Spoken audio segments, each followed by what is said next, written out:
Mtoto wako ndo anaenda kuning'inia kwenye kifua chako. Mtoto wako anaenda kuning'inia kwenye kifua cha mwanamke mwingine.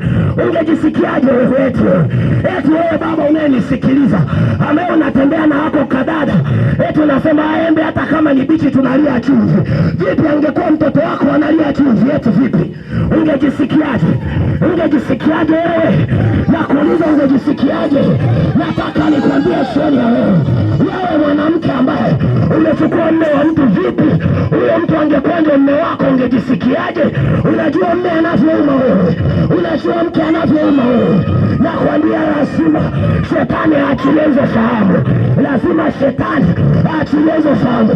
Mungu amemuumba kijana wa watu mzuri, wazazi wake wanamtegemea, familia inamtegemea, alafu shetani limeingia, limeenda kukamata akili zake. Kijana mdogo miaka 18, 19, 20 anavuta bangi hujawahi ona, anakunywa pombe hujawahi ona, anagonga mademu hujawahi ona. Kabinti ka watu maskini ya Mungu miaka 18, 19, 20 kana wajua wanaume usiseme, kana wajua waume wa watu usiseme. Na kwenye mpaka yako siwezi kutembea na vijana, vijana sio size yangu, sio eti kanasema siwezi kutembea na vijana. Eti mimi ni baba, na kwa lugha ya Kiswahili wanaita masposa. Utakufa na mintiai wewe mpumbavu, utakufa na migonoa,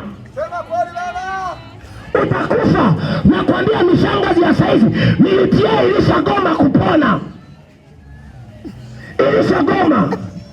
Na tupindi kwa saizi nakwambia ukikaona kadogodogo lakini ni kashangazi. Sasa usipokuwa kwa Yesu, hivi vitu hivi vitakutesa, hivi vitu hivi vitakutesa. Ni lazima uwe na Bwana, ndipo utakapokuwa salama. Ni lazima uwe na Yesu, ndipo utakapokuwa salama. Usalama wetu sisi, usalama wa ndoa zetu unapatikana kwa Bwana. Usalama wako kijana, ili usikaoe kashangazi kama laya kaliko kubuhu, ninakwambia ni lazima uwe kwa